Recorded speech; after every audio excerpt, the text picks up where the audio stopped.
मेरी बहन का बेटा शहर में पढ़ने आया तो मैंने उसे अपने घर पर रख लिया क्योंकि मैं अकेली होती थी। पति मुल्क से बाहर होते थे। पति से बात की तो वो मान गई। मेरी बहन का बेटा मेरा बहुत ख्याल रखता था। बाजार से कुछ भी लाना होता तो वो ला देता। फिर मैं एक दिन बीमार हो गई और फिर मेरी बहन का बेटा कहता कि अब आप आराम करना।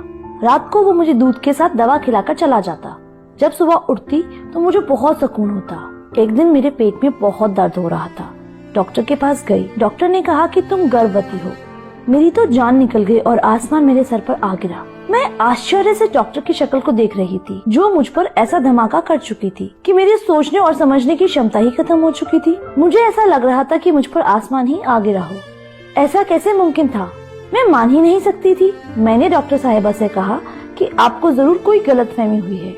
मुझे सिर्फ पेट दर्द की शिकायत है। वो मुझे देखकर मुस्कुराने लगी और मेरे सामने मेरी रिपोर्ट रख दी। कहने लगी कि 3 साल से तो आप मुझसे इस चीज का ट्रीटमेंट करवा रही हैं। अब आपको अल्लाह ने खुशखबरी सुनाई है तो आपको उनका शुक्रिया करना चाहिए। बेयकीनी से काम नहीं लेना चाहिए।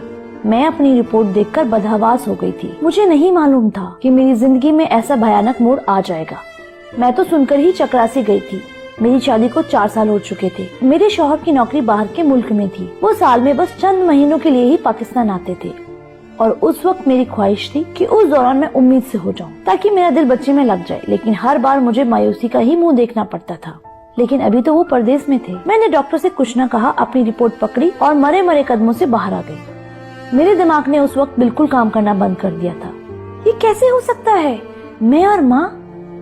मेरे घर से क्लिनिक का रास्ता बस 1 गली की दूरी का था, लेकिन मुझे अपने कदम इतने भारी लग रहे थे जैसे मेरे कंधों पर कोई बहुत भारी बोझ डाल चुका हो। हम 2 ही व्यक्ति थे। घर में दूसरा तो कोई था नहीं। एक मैं और दूसरा माजिद, मेरी बहन का बेटा। मेरा दिमाग मुकम्मल तौर पर सोचने से कमजोर हो चुका था। क्या सोचती, कैसे सोचती? माजिद मेरा सगा भांजा था, मेरी सगी बहन का बेटा। अपनी सोच के ताने बाने से मैं अभी निकल भी नहीं पाई थी कि सामने घर का गेट देखकर मेरे कदम वहीं रुक गए थे। मुझे लगा था कि मैं क्लिनिक से यहाँ तक अपने बेजान वजूद को किसी लाश की तरह घसीट कर लेकर आई हूँ। मेरे गले में इस कदर ग्रह पड़ी थी कि मुझे सांस लेने में भी घुटन महसूस होने लगी थी। मैंने डोरबेल बजाई। माजिद ने ही दरवाजा खोला। मैं घर के अंदर दाखिल हुई। मुझे देखकर वो मुस्कुराने लगा। मेरे घर के अंदर दाखिल होते ही वो कहने लगा, खाला आज आपने आने में इतनी देर कर दी। मैंने पहले तो आपका खाने पर बहुत इंतजार किया लेकिन फिर मुझसे भूख बर्दाश्त नहीं हुई, इसलिए मैं तो खाना खा चुका हूँ। आपके लिए खाना लगा दूँ? वो मुझसे बातें करता था। मेरी सबसे बड़ी बहन का बेटा जो कि जॉब के सिलसिले में यहाँ शहर आ गया था और पिछले कई माह से यहाँ मेरे पास ही रह रहा था। मेरे शौहर को भी इस बात से कोई एतराज नहीं था। मेरे शौहर मेरे कजन भी थे। इस रिश्ते से जीजी और माजिद भी बहुत बेतकल्लुफ से थे। माजिद के बारे में सब कुछ जानते थे, बल्कि वो तो बहुत खुश थे। उन्हें मेरी फिक्र नहीं सताएगी। खाला कहाँ खो गई हैं? माजिद की बात पर मैं चौंक सी गई। मैंने कहा, कुछ नहीं, मुझे भूख नहीं है, सर में दर्द है, मैं अपने कमरे में जा रही हूँ। मैं माजिद से यह कहकर अपने कमरे में चली गई। अपनी रिपोर्ट दराज में रखी और अपना बेजान वजूद लिए बेड पर बैठ गई। मेरी सोच खत्म हो चुकी थी। माजिद मेरा सगा भांजा था, मेरी बहन का बेटा। उसके बारे में मैं ऐसा सोच भी नहीं सकती थी। मैं बहन भाइयों में सबसे छोटी थी और आपा सबसे बड़ी। जब उसकी शादी हुई मैं उस वक्त 8 साल की थी और जब आपा के घर माजिद पैदा हुआ मैं 10 साल की थी। मेरे आपा का ससुराल काफी मजहबी था। 5 वक्त नमाज पाबंदी से पढ़ी जाती थी और माजिद भी नमाज मस्जिद में जाकर ही अदा करता था। ना मुझे अपनी आपा की तबीयत पर शक था और न ही माजिद के किरदार पर शक कर सकती थी। लेकिन जो रिपोर्ट मेरे हाथ में थी, मेरा सारा शक माजिद पर ही जा रहा था, क्योंकि मेरे और माजिद के अलावा घर में कोई तीसरा आदमी था ही नहीं जिस पर मुझे शक होता। मैं अपना सर दोनों हाथों में लेकर बैठ गई। मुझे याद आने लगा कि पिछले कई दिनों से माजिद मुझे दूध के साथ दवा देता, जिसे खाकर मैं गहरी नींद में सो जाती और सुबह जब मैं उठती तो मैं बहुत खुश होती हूँ। क्या माजिद मुझे नींद की दवा देता है और मेरे सोने के बाद कुछ करता है? टिप टिप आंसू मेरी आंखों से गिरने लगे। मेरे गले में आंसुओं का गोला था जिसकी वजह से मेरे अंदर घुटन सी बढ़ती जा रही थी। क्या सगे रिश्ते इतने नापायदार हो चुके हैं कि हवस के आगे कुछ भी नजर नहीं आता? मैं उसकी खाला हूँ, यानी कि माँ की बहन, मतलब माँ ही हुई। वो मेरा खास है, मेरा उससे पर्दा भी नहीं है। कैसे वो मेरे बारे में ऐसा सोच सकता है? कैसे उसका दिल उस गुनाह के लिए मान सकता है? मैं बहुत रो रही थी। इसका अंदाजा शायद कोई लगा ही नहीं सकता था जो मैं सह रही थी। एक नाकाबिले बर्दाश्ती हालत थी। मुझे याद आने लगा कि जब वो बचपन में आपा के साथ में होता था तो मेरी गोद में आ जाता था। अपनी तोतली जुबान में मुझे खाला के बजाय ताला ताला कहता था। मैं सबसे छोटी थी और वो आपा की सबसे पहली औलाद। इसलिए मायके में उसका सबसे ज्यादा वक्त मेरे साथ ही गुजरता था। तब मेरी शादी होने वाली थी, तब वो नया नया कॉलेज में गया था। मुझे मजहर के नाम से बहुत चिढ़ा करता था, कहता था कि आप इतनी खूबसूरत मनमोहिनी सी हैं, और वो एक लंबे चौड़े गबरू जवान से, और ऊपर से हैं भी बहुत गुस्से वाले। खाला, मजहर अंकल आपके साथ बिल्कुल सूट नहीं करेंगे, आपके लिए तो कोई मुझ जैसा स्मार्ट सा लड़का अच्छा लगेगा। हर वक्त वो मुझे मजहर के हवाले से छेड़ता रहता, हंसता रहता, मजाक करता था। मैं उसे बस घूरती रहती थी, और मेरी और उसकी अंडरस्टैंडिंग भी बहुत अच्छी थी। जब वो यहाँ आया था, मुझसे देर रात तक बातें करता रहता था, हंसता था, मजाक करता था। अब भी यही कहता है कि मुझे लगता है कि मजहर अंकल ने प्रदेश में किसी मीम से शादी कर ली है, तभी तो वापस आने का नाम नहीं लेते। जब मैं उसे गुस्से से घूरती तो हंसने लगता। उसे देखकर कभी मुझे ऐसा नहीं लगा था कि वो मेरे साथ ऐसी घटिया हरकत भी कर सकता है। मैं इन्हीं सोचों में गुम थी, तभी माजिद मेरे दरवाजे पर दस्तक देकर अंदर आ गया। अब भी उसके हाथ में दूध का गिलास और मेडिसिन थी। वो बड़े नॉर्मल अंदाज में मेरे सामने बैठ गया, लेकिन उसके बेड पर बैठते ही मैं खौफ से पीछे हट गई, जैसे ना जाने वो क्या कर देगा। और ये जाहिर सी बात थी, जो कुछ भी डॉक्टर से सुनकर आ रही थी। मेरी जगह उस वक्त कोई भी होता, वो भी ऐसे ही खौफ में आता। मैं अकेली उस वक्त माजिद के साथ उस घर में मौजूद थी। वो मुझे यूँ डरा हुआ देखकर हैरान हो गया था। क्या बात है खाला, आप इतना घबरा क्यों रही हैं? सब खैर तो है ना? ये दूध पीजिए और आराम कीजिए। माजिद ने मेरी तरफ दूध का गिलास बढ़ाया। मैंने गिलास उसके हाथ से लेकर साइड पर रख दिया और सख्त लहजे में उनसे कहा, जाओ यहाँ से, मुझे नींद आ रही है। क्योंकि मैं जानती थी अब वो मेरे पास बैठकर अपने ऑफिस के किस्से सुनाएगा, और जब तक मेरी आंखें नींद से चूर न हो जाएंगी वो उठकर बाहर नहीं जाएगा। मेरे सख्त लहजे पर वो घबरा सा गया, कुछ हैरान भी था। क्या बात है खाला, आपकी तबीयत तो ठीक है? शायद मेरे रूखे लहजे से वो परेशान हुआ था। मुझे उस पर और भी गुस्सा आने लगा। कैसे कैसे ड्रामे वो मेरे सामने रच रहा था, जैसे बहुत मासूम हो, अनजान हो, बहुत नेक हो। पहले तो मेरा जी चाहा कि एक जोर से थप्पड़ उसके मुंह पर मार डालूं और फिर अपनी रिपोर्ट उसके सामने दे मारूं। देखो तुम्हारी शराफत का सबूत, और उसको धक्के देकर बाहर निकाल दो। लेकिन मैं चाहती थी कि उसे रंगे हाथों पकड़ूं, वरना वो मुकर जाएगा। मेरे सर में दर्द है, मुझे तो बिल्कुल जगाने के लिए मत आना, मैं सोना चाहती हूँ। मेरे उकड़े लहजे के सामने वो चुप सा था और उठकर कमरे के दरवाजे तक चला गया। आप आराम करो, और हाँ, दूध जरूर पी लीजिएगा, खाना भी नहीं खाया हुआ है आपने। मुझे दोबारा से दूध पीने को कह के वो कमरे से बाहर चला गया। मैं वही तो जानना चाहती थी कि दूध और दवा खिलाकर ये कौन सा घिनौना खेल मेरे साथ खेलता है। मैंने वो दूध का गिलास लिया और उसे खिड़की से बाहर फेंक दिया, जो बाहर गली की तरफ खुलती थी, और मेडिसिन भी दराज में रखकर लाइट बंद करके कमरे में सो गई। अब मुझे उस वक्त का इंतजार था जब माजिद मेरे कमरे में आता है। 1 घंटा गुजर चुका था, लेकिन मेरे कमरे में कोई नहीं आया। उसका इंतजार करके तंग आ चुकी थी और मुझे नींद भी आने लगी थी, इसलिए सोचा कि खुद ही देखाऊं कि वो क्या कर रहा है। मैं उठ के अपने कमरे से बाहर निकली तो आंगन भी खाली सा था। सामने का कमरा माजिद का था। मैंने धीरे से जाके जब उसके कमरे का दरवाजा खोला तो मेरे होश ही उड़ गए। वो तो मैंने उसके कमरे का दरवाजा धीरे से बंद कर दिया और दबे पांव अपने कमरे में आ गई। मेरे जहन में वो वाकयात गुजरने लगा जब आपा का मुझे पहली बार फोन आया था। कहने लगी, माजिद शहर में नौकरी करना चाहता है, लेकिन तुम जानती हो कि मैं इस हक में नहीं हूँ कि उसे हॉस्टल में रहने की इजाजत दूं। कई किस्म के नौजवान होते हैं, मेरा माजिद सीधा साधा सा है, कहीं गलत लोगों में न फंस जाए, सिगरेट और दूसरे नशों का आदी न हो जाए। तुम तो जानती हो कि हमने कैसे उसकी देखभाल की है। मेरा बच्चा तहज्जुद गुजार है, लेकिन जहाँ लड़के रहते हो वहाँ 100 बुराइयाँ होती हैं। इसलिए अगर तुम उसे अपने घर में रख लो तो मुझे इत्मीनान रहेगा।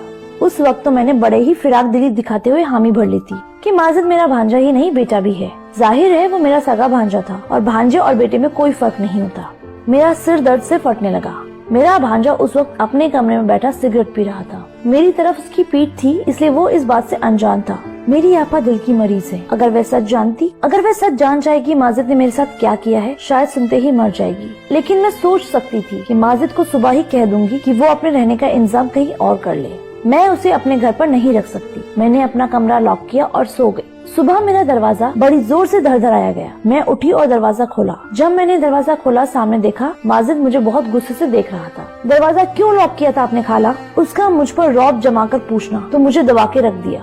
वो होता कौन था? मुझसे इस लहजे में बात करने वाला? उसे शायद तकलीफ इस बात की हो रही थी कि उसका रास्ता मैंने बंद कर दिया था, जो वो गुनाह मेरे साथ कर रहा था। शायद उसकी तलब ना पूरी होने की वजह से वो यूँ उखड़कर मुझसे बात कर रहा था। मैंने कहा कि तुम होते कौन हो मुझसे ये पूछने वाले? मेरी भी बुलंद आवाज को सुनकर वो कुछ हैरान हुआ। फिर नरम लहजे में बोला, खाला रात को आपकी तबीयत ठीक नहीं थी, मुझे आपकी फिक्र थी। मैं कब से दरवाजे पर दस्तक दे रहा था, लेकिन जब आपने जवाब नहीं दिया तो परेशान हो गया कि कहीं आप बेहोश तो नहीं हो गए हो।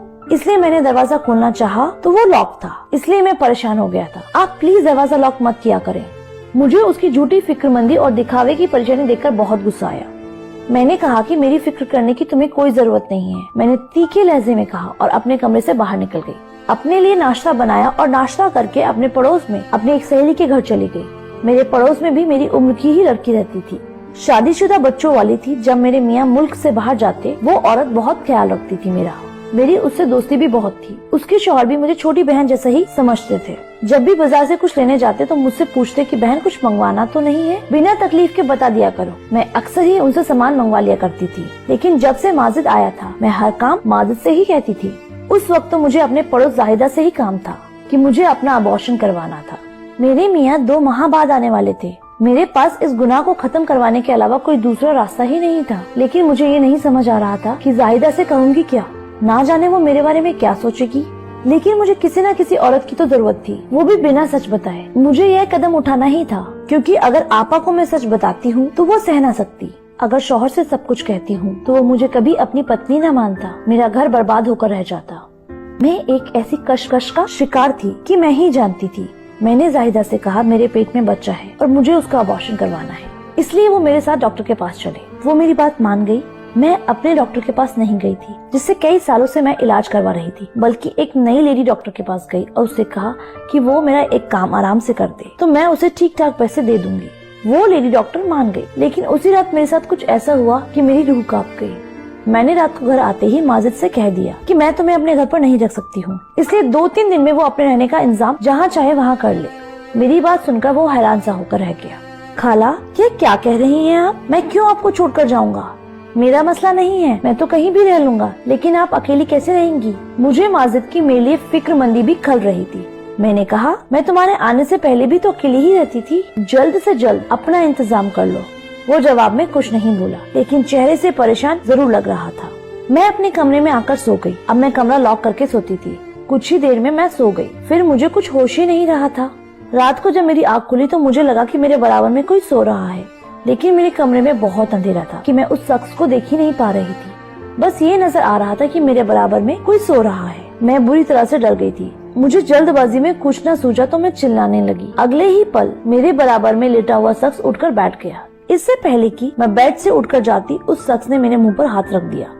अब तो मैं बदहवास सी हो गई थी। इससे पहले कि मैं अपने बचाव के लिए कोई उपाय सोचती, उस शख्स ने साइड पर रखा हुआ लैंप ऑन कर दिया। उस शख्स को देखकर मैं अपने होश खो बैठी थी। मेरे सामने मेरा शौहर था। मजहर कब घर आ गए थे वो भी बिना कुछ बताए। वो अचानक से आ गए थे। वो मुस्कुराने लगे, कहने लगे तुम्हें सरप्राइज देना चाहता था। जब मैं घर पहुंचा तो माजिद ने दरवाजा खोल दिया था। उसे मालूम था कि मैं आ रहा हूँ, लेकिन जब मैं कमरे में आने लगा तो कमरा लॉक था। मत पूछो, खिड़की के रास्ते से मुझे अंदर आना पड़ा। अजीब हो तुम भी, यहाँ कौन सा कोई गैर था जो तुम दरवाजा लॉक करके सोई थी? मजहर की बात का मैं क्या जवाब देती? मैं उस वक्त बहुत ज्यादा दिल बर्दाश्त हो गई थी, इसलिए मजहर के गले लगकर मैं बेतहाशा रोने लगी। वो तो मुझे यूँ रोता हुआ देखकर समझा कि मैं उसके बिना उदास हो गई हूँ, इसलिए यूँ उन्हें अचानक सामने पाकर रोने लगी हूँ। लेकिन हकीकत तो मैं ही जानती थी कि मुझ पर क्या बीती है। वो मुझे तसल्ली देने लगा। सुबह जब मैं उठी तो मजहर अभी भी सो रहे थे। मैं बहुत परेशान थी। आज मुझे डॉक्टर के पास अबॉर्शन करवाने जाना था, लेकिन मजहर की मौजूदगी में ये मुमकिन नहीं था। अब मैं यह सोचकर परेशान थी कि मजहर से क्या बहाना बनाऊंगी, कैसे बात छुपाऊंगी।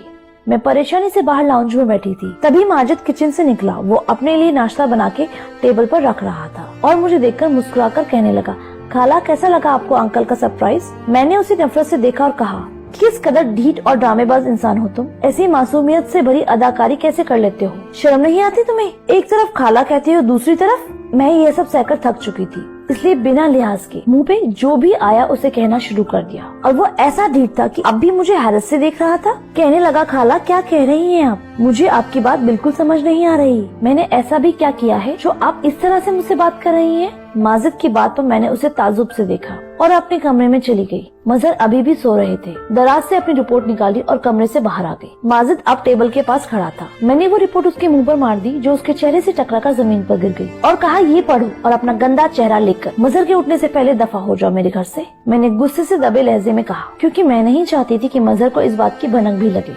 माजिद ने वो रिपोर्ट जमीन से उठाकर खोली। जैसे ही उसने पढ़ा तो उसके चेहरे की रंगत उठ गई। चेहरे पर बदहवासी सी छा गई। इससे पहले कि वो कुछ बोलता, मजहर आंगन में आ गए थे। पता नहीं कैसे, लेकिन वो सीधा माजिद के पास गए और रिपोर्ट उसके हाथ से लेकर पढ़ने लगे। उन्हें देखकर तो मेरी जान ही मेरे तन से जुदा हो गई थी। मेरा घर बर्बाद हो जाएगा, मजहर तो मुझे तलाक ही दे देंगे। मैं बुरी तरह से चकरा कर गिर गई थी। जब मुझे होश आया तो मैं हॉस्पिटल में थी। मुझे ड्रिप लगी हुई थी। मजहर बड़ी संजीदगी से मुझे देख रहे थे। मेरी तो रूह फना हो गई थी। माजिद भी वहीं खड़ा था। मैं मजहर को देखकर रोने लगी। मैंने कहा कि मेरा कोई कसूर नहीं है मजहर। माजिद मुझे नींद की मेडिसिन देता था। मुझे कुछ पता नहीं है। खुदा के लिए मुझे तलाक मत दीजिए। मैं आपसे बहुत मोहब्बत करती हूँ। मैं आपके बगैर नहीं जी पाऊंगी। मैं बिस्तर पर लेटे लेटे हाथ जोड़कर मजहर से माफी मांग रही थी।